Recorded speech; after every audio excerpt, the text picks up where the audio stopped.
Boa noite, irmãos. Paz seja convosco. Espero que você esteja bem, feliz e também disposto a ouvir um pouquinho mais da palavra do Senhor. Hoje de manhã nós tivemos o nosso culto presencial lá na igreja e foi uma grande bênção. E você que pode ir, que realmente tem condições de ir, não perca. Nós temos esse culto gravado às 18 horas, como nós havíamos combinado, né? De manhã teremos o culto presencial, mas à noite, à tardezinha, às 18 horas, temos esse culto gravado. Mas você que pode estar conosco, tem muita gente que gostaria de estar e não pode, ainda estão naquela linha de grupo de risco, mas eu digo para você que tem toda a segurança, os bancos estão com distanciamento, medimos a temperatura, temos o uso da máscara, temos o cuidado de não estarmos cumprimentando ninguém, mas falamos, conversamos à distância. Então, se é um lugar seguro que você pode ir sem medo, sem preocupação, é a igreja, é a casa do Senhor. E hoje de manhã foi um culto maravilhoso. Quem foi, está me ouvindo, sabe do que eu estou falando, como o Senhor se agradou de nós. A pastora Cidinha trouxe uma mensagem maravilhosa. Ela mencionou sobre os gigantes, né, que nós enfrentamos, os gigantes que nós temos que enfrentar no nosso dia a dia. E como foi preciosa aquela palavra que o Senhor ministrou aos nossos corações. Então, você que pode ir, esteja conosco. Então vamos agora meditar um pouquinho mais na palavra. Você já louvou ao Senhor e agora nós vamos ouvir a palavra do Senhor. Curva a sua cabeça. Pai amado, Deus poderoso, muito obrigado por esse tempo que o Senhor está nos concedendo, que possamos agora ouvir a Tua voz através do Teu Espírito Santo. Então que não seja eu aqui, Senhor, mas que o Teu Espírito Santo falando em cada vida que estiver conectado neste momento. Fala conosco, Pai, eu te peço em nome de Jesus. Amém. E o que eu quero compartilhar com você hoje é algo que é muito comum nos nossos dias. E o tema desta mensagem, que eu denominei, é convivendo com a incredulidade. Você deve conhecer alguém incrédulo, alguém que não acredita, alguém que duvida das coisas como são ou como foram criadas e tudo mais. Pessoas incrédulas, nós deparamos com elas diariamente. Então, convivemos com essas pessoas, convivemos com esse mundo incrédulo. E para você ver alguns exemplos que nós temos na própria palavra de Deus, Deus planejou a criação, né? Demonstrou como criou as coisas, no primeiro dia, segundo dia, como ele fez, tudo ordenadamente, mas mesmo assim, pessoas tentam provar a existência do universo que surgiu de uma explosão do nada, né? E Deus, na sua palavra, prova a criação direitinho, cada dia na sua ordem. Como este universo foi criado perfeito e ele é complexo, mas tem um controle, um domínio total da parte de Deus sobre todas as coisas. Nada acontece por um acaso. Lá no quarto dia você vê, por exemplo, a criação do sol, a lua, as estrelas, para tempos determinados, dias e anos, as estações sendo colocadas, a Terra sendo colocada nesse contexto, girando em torno do Sol, então demarcando dias de 24 horas, está claro ali, bem claro, a criação, o Senhor mostrou como criou as coisas. Simplesmente o homem, ele vem com uma teoria sem fundamento de evolução, e para que esta teoria do homem tenha alguma substância de verdade, ele precisa de bilhões de anos para explicar pequenas variações. E nós sabemos que essa Terra já passou por catastrofismos, já passou por momentos de catástrofes que interromperiam certamente um processo de evolução. Mas o homem prefere acreditar numa teoria, numa mentira, e aí vem a incredulidade do que acreditar naquilo que Deus criou e deixou claro como ele fez. Ele explica as coisas. É assim que Deus faz com a gente também. Ele mostra claramente o seu plano, o seu projeto para as nossas vidas. E muitas vezes a gente fica duvidando se de fato Deus quer isso de mim, se de fato Deus fez isso, e de fato o homem, ele fica questionando a veracidade daquilo que Deus fez, daquilo que Deus criou, daquilo que Deus continua fazendo. Então, este é o homem. Por exemplo, Deus criou o homem e mostrou como fez. Ele criou o universo e lá no sexto dia ele colocou o homem, formou o homem do pó da terra. Moldou o homem e soprou nas suas narinas o fôlego de vida. Está claro, nós somos uns seres espirituais. Esse corpo é pó, ele vai voltar ao pó que o deu. Mas o espírito que é eterno, um dia vai prestar contas a Deus. E aí nós lançamos uma pergunta: o que é que nós estamos fazendo em vida, nesse tempo, quando ainda estamos habitando um corpo carnal, um corpo material, que depois que partirmos dessa vida, ele vai se decompor. O que nós estamos fazendo com o destino da nossa eternidade? Nós estamos podendo escolher o que nós queremos fazer, acreditar em Deus ou não acreditar nos seus ensinos, na sua palavra, que está mais do que provada. Hoje a ciência, a evolução da ciência está provando a palavra a cada dia, não é? A ciência devidamente comprovada e a Bíblia devidamente interpretada nunca vão se contradizer. E é coisa linda você ver cada dia mais os cientistas descobrindo a própria ciência, os mecanismos que nós temos hoje de datação, provando que aquilo que estava já há tanto tempo escrito na palavra, hoje nós temos meios de ir lá no laboratório, provar, testar e comparar com aquilo que a palavra relata. Mas a incredulidade do homem permanece. Então é mais fácil tentar explicar o inexplicável do que olhar para a palavra de Deus, olhar para aquilo que o Senhor Deus deixou como princípio, do que acreditar numa mentira, numa fantasia daquilo que o homem supõe que aconteceu. Então, existe menos... É mais fácil acreditar naquilo que a palavra fala, que o homem foi formado do pó da terra e foi soprado nas suas narinas o fôlego de vida, do que acreditar numa teoria que não tem fundamento. E o homem é um corpo, é um ser extremamente complexo, um design perfeito. Se é uma máquina perfeita que nós podemos imaginar se existisse, claro que temos computadores de últimas gerações, mas o corpo humano é a máquina mais perfeita criada. E ela não apareceu espontaneamente. Ela foi criada por alguém que só poderia ser esse Deus que pensou em cada detalhe. Então, a incredulidade ainda hoje, nos nossos dias, com toda essa tecnologia, ainda o homem, na cabeça das pessoas, veio do macaco. Está mais do que provado, né? O homem não veio do macaco, ele foi criado, ele é um ser inteligente. E pesquisas já foram feitas por cientistas e em 147 pessoas de vários países viveram um momento especial. Foi declarado, foi detectado neles a evidência, né, que todos vieram do único ancestral. E aí, até os próprios cientistas colocaram a Eva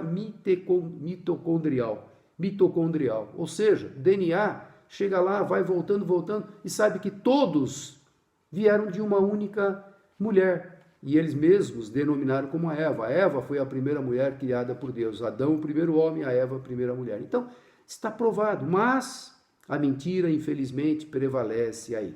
Deus planejou para o homem a eternidade através da obediência, mas Satanás mente dizendo que não é verdade.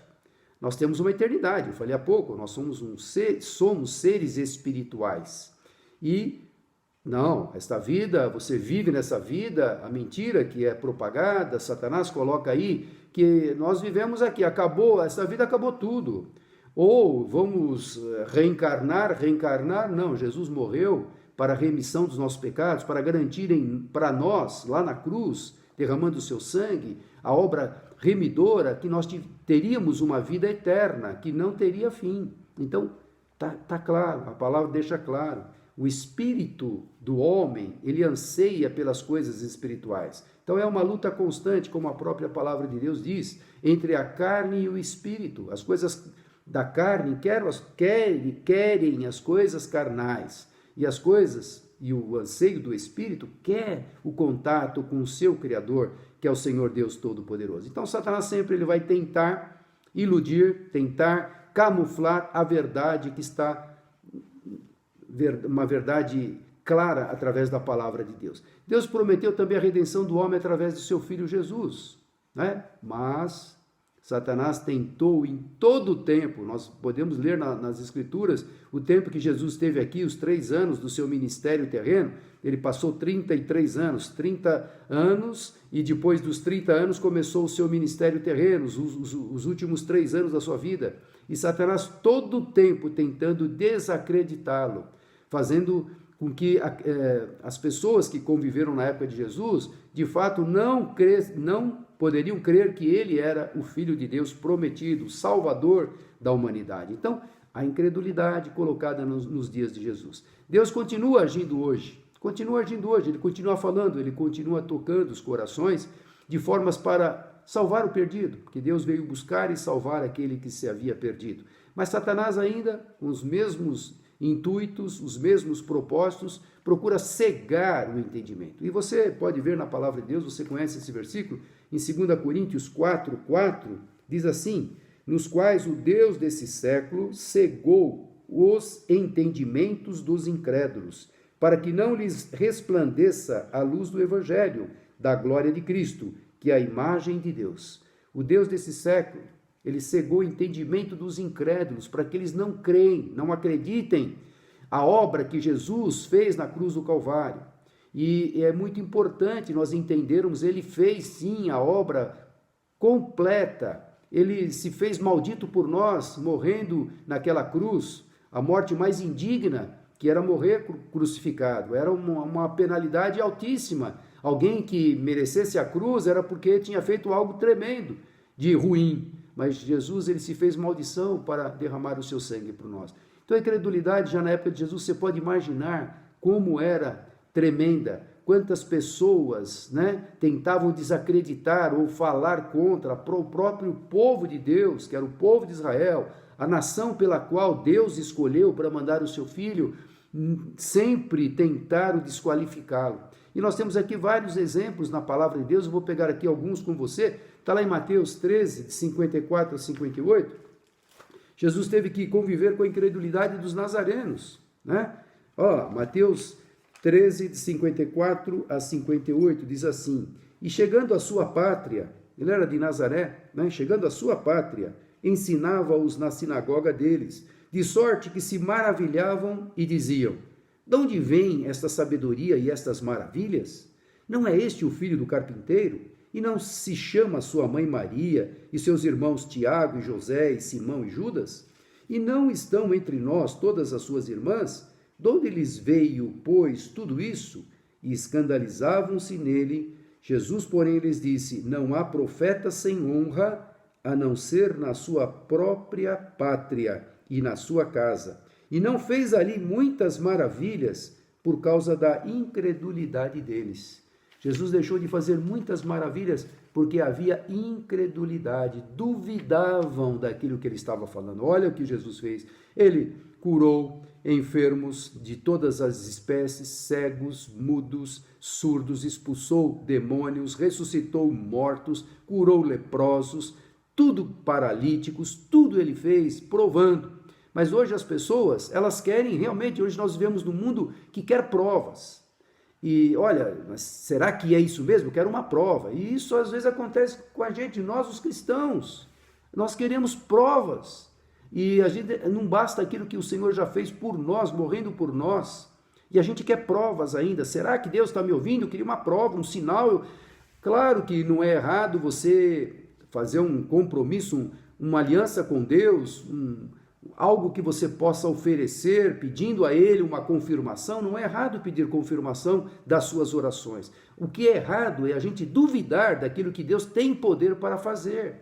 E muitas vezes hoje, nos dias de hoje, a gente vai encontrar vários cristãos duvidando, incrédulos.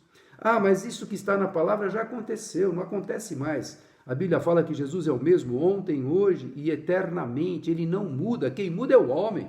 O homem é que passa a duvidar cada dia mais das bênçãos que Deus tem derramado para o seu povo, para aqueles que creem, para aqueles que o buscam. Mas a incredulidade na época de Jesus era tremenda. Na sua própria terra, onde conheciam a família de Jesus, ele não fez ali mais milagres. Ele fez alguns milagres, mas ele não fez mais milagres pela incredulidade, a dureza de coração. As pessoas que conheciam duvidavam que ele era o Filho de Deus, que Deus teve um propósito de mandar o seu Filho amado, o Messias prometido a esta terra. É terrível a gente ver aquilo que Jesus passou e que a gente percebe que o homem não mudou, a dureza do coração continua, e o inimigo ele continua colocando as dúvidas, deixando o coração endurecido, cegando o entendimento dos incrédulos, cegando o entendimento. Está nítido e patente aquilo que Jesus fez, mas o inimigo, o propósito dele é cegar, fazer com que você não enxergue não consiga ver o que Deus tem planejado para você, que é a salvação da sua alma, que é eterna. Eternidade não tem fim. É isso que Deus ele quer que você e eu possamos transmitir essas boas novas. O Senhor fez a obra completa e Ele tem o mesmo poder. Ele pode todas as coisas, nada é impossível para esse Deus. A incredulidade dos irmãos de Jesus, os próprios irmãos também, nós vamos encontrar lá em João 7, de 1 a 7, os próprios irmãos. Coisa terrível, quando você vê pessoas que não acreditam em você, ou que duvidam, mas da sua casa, dentro da sua casa, mas aí a gente trazendo para os nossos dias, quantos irmãos e irmãs cristãos têm uma luta tremenda na sua casa, porque os seus, aqueles que moram, que convivem com aquela pessoa, duvidam que o Deus que ela serve, que cultua, que adora, que ora, é um Deus verdadeiro.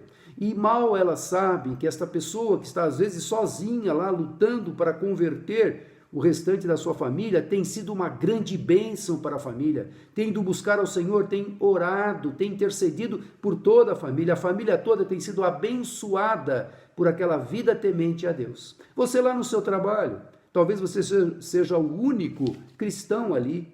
As pessoas que convivem com você, que muitas vezes debocham de você, que muitas vezes caçoam da tua fé, né, da tua posição, porque você que é um cristão, você se posiciona, aquilo que está errado, você não se contamina, procura viver uma vida íntegra, é o que o Senhor espera de cada cristão, e talvez você seja ridicularizado, não seja compreendido, e as pessoas até se incomodam quando você está ali testificando da sua fé, da sua crença num Deus verdadeiro.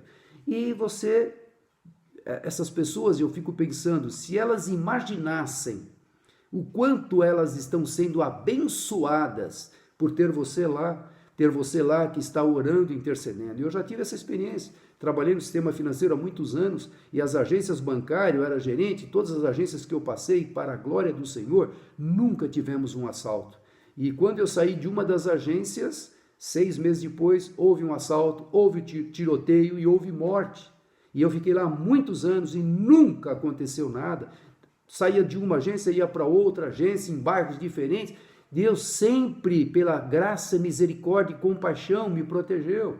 E aquelas pessoas que conviviam comigo estavam sendo protegidas, porque a gente orava para que o ambiente fosse um ambiente de paz e a proteção do Senhor estivesse ali.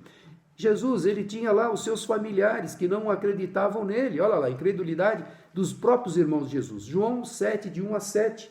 Olha o que nós temos de relato a respeito disso. E depois disso, Jesus andava pela Galileia e já não queria andar pela Judéia, pois os judeus procuravam matá-lo, né? Sempre procurando matá-lo. Sempre tentando, o inimigo por trás disso, dessa intenção, neutralizar, tentando desqualificar Jesus. Versículo 2, e estava próximo à festa dos judeus, chamada Festa dos Tabernáculos. Disseram-lhe, pois, seus irmãos, sai daqui e vai para a Judéia, para que também os teus discípulos vejam as obras que fazes. Porque não há ninguém que procure ser reconhecido, que faça coisa alguma em oculto. Se fazes essas coisas, manifesta-te ao mundo, porque nem mesmo seus irmãos criam nele. Está lá no versículo 5. Porque nem mesmo seus irmãos criam nele. Disse-lhe, pois, Jesus, ainda não é chegado o meu tempo, mas o vosso tempo sempre está pronto. O mundo não vos pode odiar, mas ele me odeia a mim, porquanto dele testifico que as suas obras são más. O mundo, na época de Jesus, testificava contra ele, odiava Jesus, e hoje não é diferente.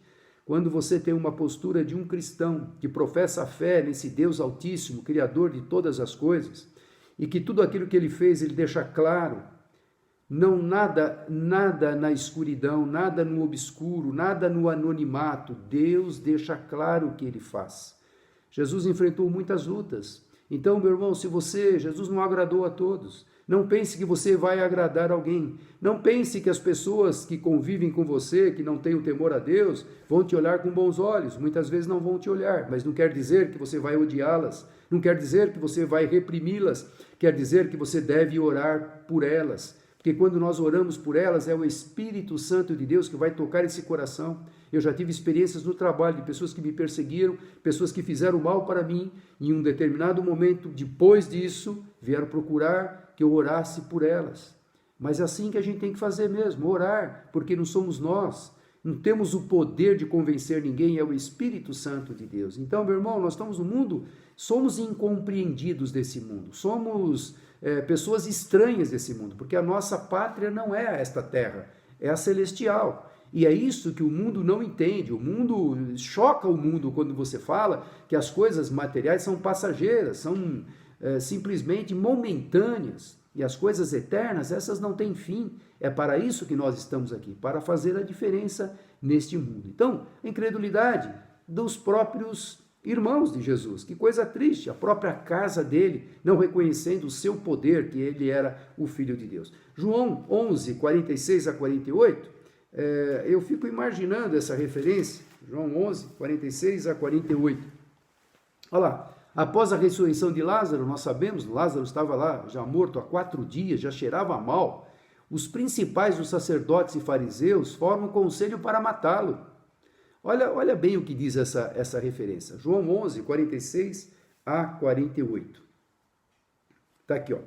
Mas alguns deles foram ter com os fariseus e disseram-lhes que Jesus tinha feito, contando a respeito da ressurreição de Lázaro. Depois, os principais dos sacerdotes, os fariseus, formaram um conselho e diziam: que faremos? Porquanto este homem faz muitos sinais.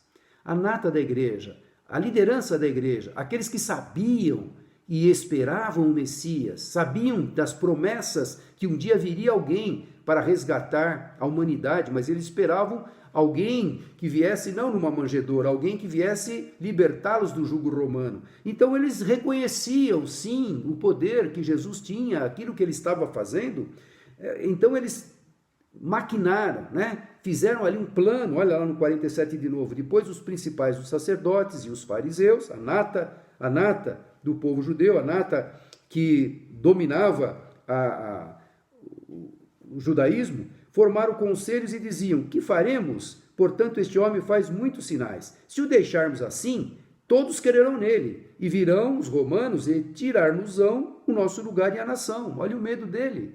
O medo deles perderem a posição de domínio, de liderança da parte espiritual da sua nação. Mas quando eles poderiam ter aproveitado esse momento maravilhoso, se aprofundando nas próprias escrituras que eles tinham, que falava sobre a vinda do Messias, que todas as profecias foram cumpridas em Jesus. Este era o momento desses líderes buscarem a palavra e ver: este é o Messias, esta pessoa que faz milagres é realmente aquele que Deus prometeu que enviaria ao mundo. Mas não. O que nós vamos fazer? Se deixar esse homem, ele vai continuar fazendo milagres, milagres e milagres, e todo o povo vai acabar acreditando neles, e nós vamos perder o nosso lugar. Olha a preocupação, olha o egoísmo, olha a incredulidade. A incredulidade sendo colocada na frente do interesse de toda a humanidade, que era ver que as profecias estavam sendo cumpridas. Hoje não é diferente. A gente vê o egoísmo, né? As pessoas não querem perder a posição.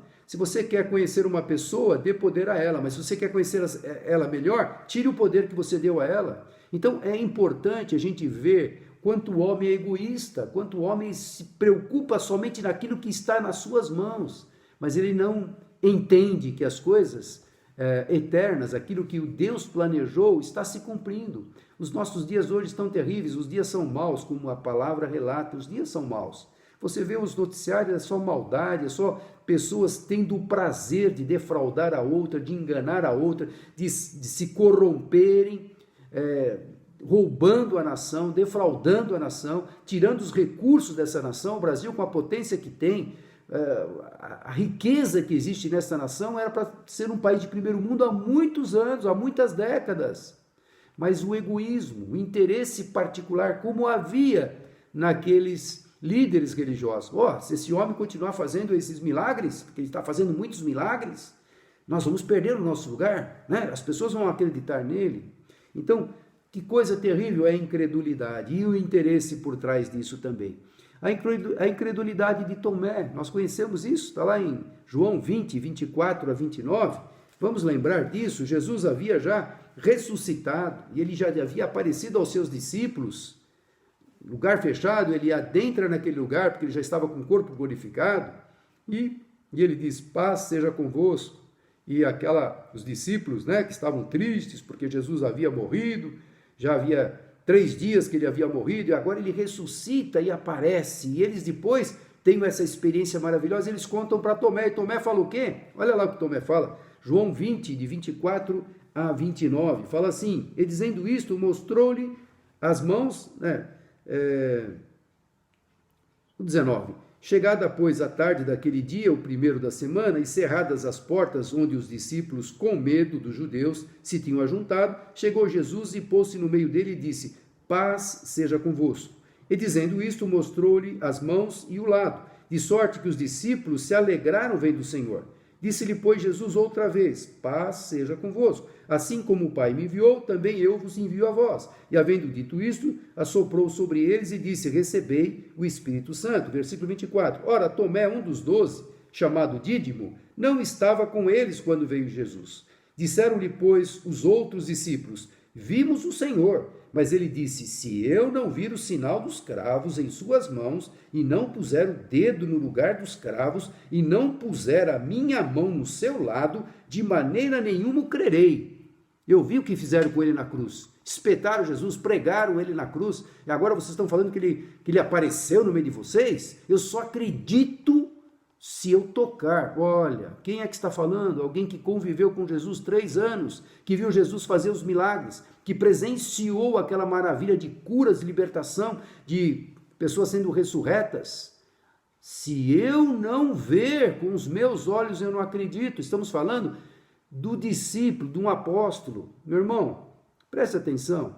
Hoje também, você e eu, muitas vezes nós somos incrédulos. Jesus fez alguma coisa porque eu estou passando um momento, um pequeno momento de luta, de provação. Eu me esqueço tudo que Jesus fez por mim, me esqueço tudo de outras coisas maravilhosas que ele já realizou na minha vida.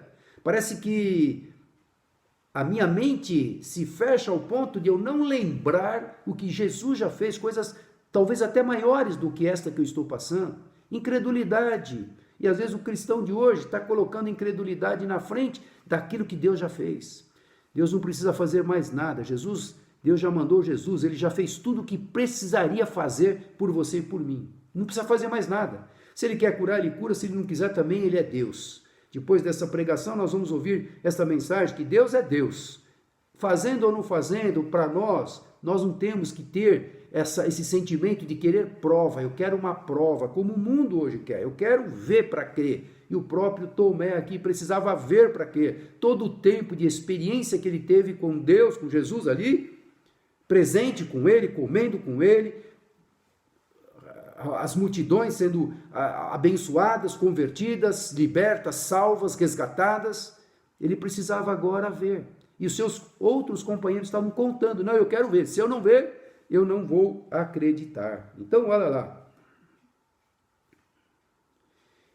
E sendo de manhã, Jesus se apareceu na praia, nos discípulos, não é aqui. E aí Jesus aparece, né? E fala, olha, se você não tocar, quer dizer que você creu agora porque você tocou, você me viu. Quer dizer, olha, que coisa interessante, precisa me ver, não basta acreditar naquilo que eu falei que iria acontecer. Jesus já tinha falado que iria acontecer tudo aquilo ali. Então, por que havia dúvidas a respeito disso? Então, aí, o versículo 29 do capítulo 20 de João, disse Jesus, porquanto me viste, Tomé, creste? Bem-aventurados os que não viram e creram. E olha, bem-aventurados que não viram e não creram. Nós não convivemos na época em que Jesus esteve vivo, mas nós cremos nesta palavra que relata todos os feitos, os atos dos apóstolos, no livro de Atos dos Apóstolos, mas que são os atos do Espírito Santo através dos apóstolos, relata o crescimento da igreja. E os grandes patriarcas, os grandes reformadores, esses homens de caráter forjado que pagaram um alto preço para que este evangelho chegasse até os nossos dias. E nós, o que estamos fazendo com este evangelho? O que nós vamos entregar para as futuras gerações? Cada vez que uma geração vai se passando, vai se esfriando a fé, vai se esfriando, né? A iniquidade vai crescendo, o amor vai se esfriando, e os últimos dias estão aí às portas. Nós Que postura teremos daqui para frente? Será? Nós estamos convivendo com essa incredulidade. Nós convivemos constantemente com pessoas incrédulas. Constantemente você conversa com essas pessoas. E muitas vezes somos até nós, os cristãos, como eu falei há pouco. Deus continua fazendo milagres, curando, transformando, salvando, libertando. Ele não mudou, ele tem o mesmo poder. O que nós temos que fazer é colocar a nossa fé, a nossa confiança em ação. Parece que os milagres que recebemos não são suficientes para crermos. Parece que a gente precisa, no dia de hoje, ver. Se eu não ver um milagre, eu quero te dizer uma coisa, meu irmão, o maior milagre, eu já falei isso várias vezes e repito hoje, o maior milagre que pode existir para uma pessoa é ela ser transformada. Alguém que você conheceu, que estava já abandonado pela família, né? Discriminado pela sociedade, e quando Jesus entra naquele coração, ele transforma esta vida. Muda, é uma nova criatura. Este é um milagre muito maior do que um paralítico andar, do que um cego enxergar, do que um mudo ouvir, um mudo falar e um surdo ouvir. É muito maior uma vida sendo transformada, uma vida que se olha na sarjeta, quem esse daí se entregou às drogas, se entregou à bebida, esse aí já é a escória da sociedade. Mas quando Jesus entra no coração e quando a pessoa reconhece que precisa de uma mudança, de uma transformação e aceita Jesus, recebe Jesus, pede para Jesus entrar, pede perdão dos seus pecados, Senhor, muda e transforma, porque o Senhor tem este poder, o Senhor me criou, o Senhor tem o poder para me mudar também. E quando a pessoa toma essa atitude, este é o maior milagre. E você é o maior milagre. Um dia você aceitou o Senhor Jesus como Senhor e Salvador. E se não o fez ainda, por que não fazê-lo agora? Por que não confessar os seus pecados, pedir perdão dos seus pecados, pedir para que Ele entre no seu coração, que escreva o seu nome lá no livro da vida? Existe um livro lá nos céus. E esse livro chama-se Livro da Vida. E o dia, quando todos nós compareceremos diante de Deus, se estivermos com o nosso nome escrito no livro da vida, esta é a condição de entrarmos na eternidade com Deus, novos céus e nova terra. Então é muito importante você entender que aquilo que Jesus fez, aquilo que foi relatado, o plano de salvação que Deus relatou desde a sua criação, quando criou todas as coisas perfeitas, Ele deixou claro como fez, e hoje a ciência está provando que realmente aquilo que estava escrito está se cumprindo, ou é verdade, é de fato motivo de credibilidade, não de incredulidade. É muito importante nós hoje convivermos com pessoas assim e através da nossa vida mostrarmos o quanto nós fomos transformados, mudados, porque um dia nós aceitamos esse Deus. Você é motivo de mudança de vida para outras vidas. Você é motivo de observação de outras vidas, vendo a sua mudança, a sua transformação. Viva isto, fale isto, não se cale, mostre que Jesus realmente faz toda a diferença na sua vida. Nós continuaremos convivendo com pessoas incrédulas. Como nós lemos aqui lá na carta de Paulo aos Coríntios, o inimigo, ele cegou o entendimento dos incrédulos. Satanás cegou, por mais que as pessoas estão vendo as coisas, Satanás cegou, mas esta cegueira pode ser quebrada pelo poder do Senhor Jesus na vida daquela pessoa ainda cega hoje, e que você pode fazer a diferença. Você está lá no trabalho, ninguém pode chegar lá, você está lá, você convive com aquelas pessoas, lá na faculdade. Muitas vezes você tem sido ridicularizado, mas as pessoas estão te observando. Na tua família, talvez você, como eu falei há pouco, seja o único convertido e eles não podem imaginar o quanto eles estão sendo abençoados pela tua vida ali. É isso.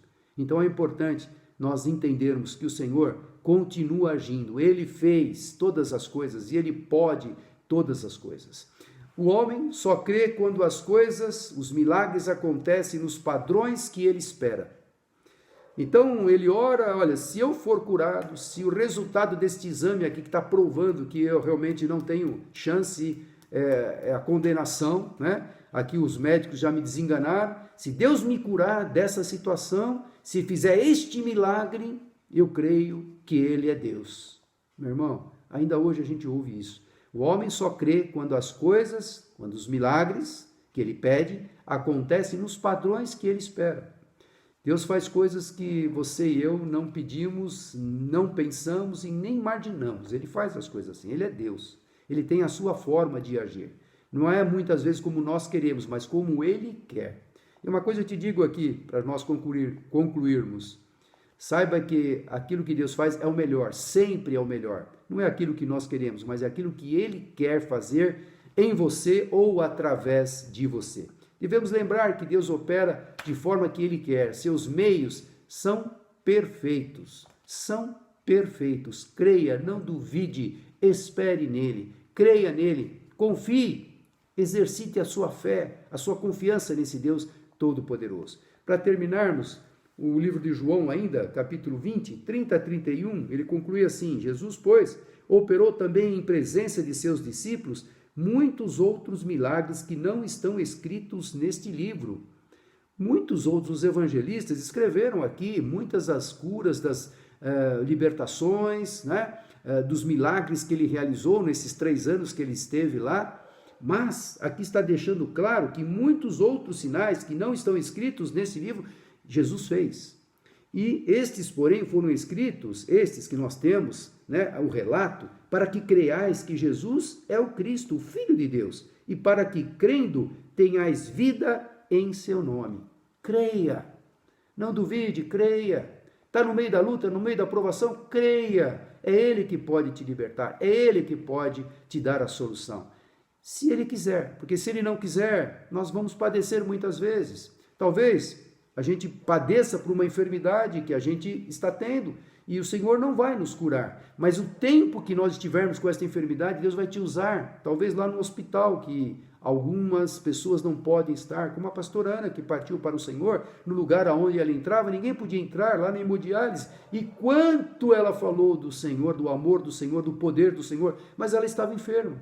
E acabou morrendo depois de uns anos, mas Deus preservou ela por mais de 10 anos fazendo hemodiálise. Por mais de 10 anos em vários locais, ela pregou do Senhor. Não precisa achar que Deus vai fazer, melhor dizendo, não ache que Deus vai fazer aquilo que você espera. Ele vai fazer aquilo que é o melhor. Mas descanse no Senhor. O melhor sempre Deus vai conceder. Então creia, o milagre nem sempre vem como nós queremos, mas ele pode vir da forma mais absurda no nosso entendimento, mas que vai impactar a nossa vida e outras pessoas também. Creia, confie nesse Deus e continue sendo um canal de bênção para as pessoas que cercam você. Curva a sua cabeça, nós vamos orar agradecendo a Deus. E se você ainda não tomou uma decisão, como eu mencionei há pouco, de conhecer esse Jesus, ter uma experiência íntima e pessoal, eu não posso viver a experiência do outro, eu tenho que ter a minha experiência. Eu conheço alguém que tem uma experiência com Deus. Ótimo, ele tem a dele, tenha você também. E Jesus, ele quer entrar, ele deseja entrar, ele deseja transformar a vida do perdido, do pecador, do aflito, do angustiado, mudando de dentro para fora. Mas ele espera ser convidado para entrar em seu coração. O que é então? É pedir perdão dos pecados, porque todos nós pecamos, diz a palavra. Pedir perdão, só Ele tem o poder para perdoar, porque foi Ele que morreu por você e por mim e derramou o seu sangue para a remissão dos nossos pecados, como diz a palavra de Deus. E aí, a hora que você pedir perdão, teu coração está limpo, a tua mente está sadia, também está limpa, e toda impureza, todos os pensamentos, todos os desejos pecaminosos. Senhor, agora entra no meu coração. Se de fato você pedir de coração, Ele vai entrar. E escreve meu nome no livro da vida, e Ele vai escrever, porque a obra que Ele fez aqui na terra é exatamente para este motivo, para salvar aquele que se havia perdido. E quando nós reconhecemos que somos pecadores e que carecemos da graça e misericórdia do Senhor, e quando nós convidamos Jesus para entrar no nosso coração, há uma grande festa lá nos céus, como a palavra fala. Os anjos se alegram porque mais um pecador se arrependeu. Que seja você, se ainda não tomou essa decisão. Faça essa decisão para que haja uma grande festa nos céus, para que um dia, quando fecharmos os nossos olhos, nós abriremos a eternidade com Deus. Então, vamos agradecer a Deus por esse tempo, orar por aqueles pedidos de oração que estão mencionados lá no WhatsApp. A Branca, eu falei hoje de manhã, nós oramos até pelo Lucas e o Gustavo, que estavam representando a família. A Branca perdeu a sua mãe, a irmã Nair, que é uma serva de Deus preciosa, amorosa, íntegra com o Senhor, e a gente amava demais essa irmã. Mas eu sei que Deus recolheu e ela está nos braços do Pai. Então, que o Espírito Santo esteja consolando, confortando toda a família da Branca, os seus irmãos, irmãs, os netos e tudo mais, tá bom? Vamos estar orando por ela e também para os demais pedidos de oração. Senhor, muito obrigado por esta palavra que nós meditamos hoje, Senhor, que é muito importante colocarmos a nossa fé em ação, não duvidando, mas crendo que o Senhor é Deus soberano, é imutável e que tem o mesmo poder que sempre teve, porque o Senhor é o mesmo.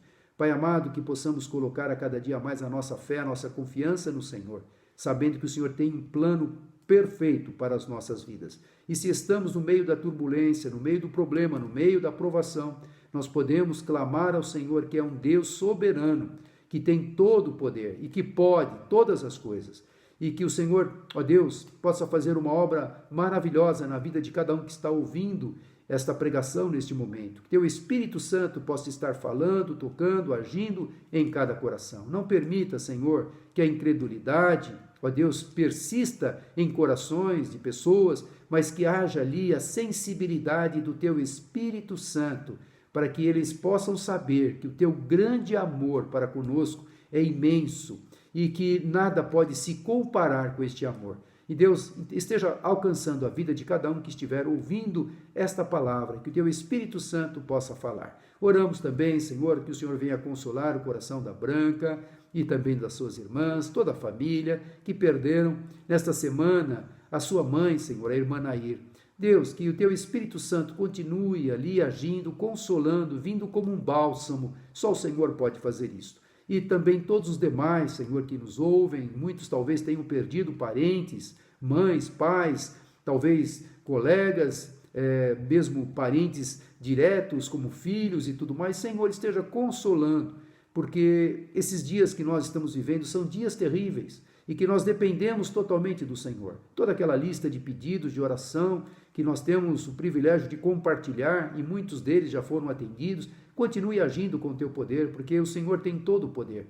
E aqueles que ainda carecem, que precisam, cabe a nós continuarmos orando, intercedendo e confiando, colocando a nossa fé em ação, sabendo que o Senhor tem todo o poder.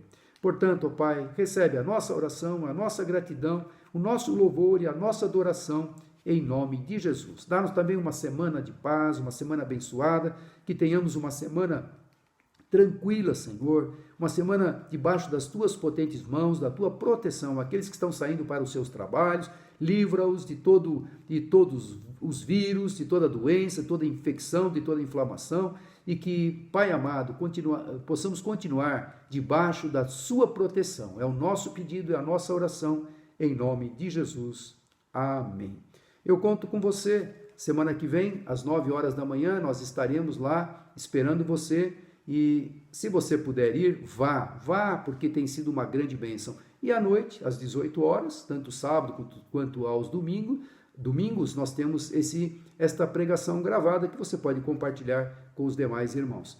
E também, durante a semana toda, nós temos pastores, irmãos que estão postando mensagens, que tem sido uma grande bênção. Não deixe de compartilhar também estas mensagens maravilhosas. Receba a bênção, que a graça de nosso Senhor e Salvador Jesus Cristo, o amor de Deus Pai, a doce comunhão e consolação do poder do Espírito Santo de Deus esteja sobre todos vós, hoje e para todos sempre. Amém. Dá um abraço naquele que está ao seu lado aí, aquele que mora com você, um abraço apertado, que Deus te abençoe, uma semana abençoada em nome de Jesus.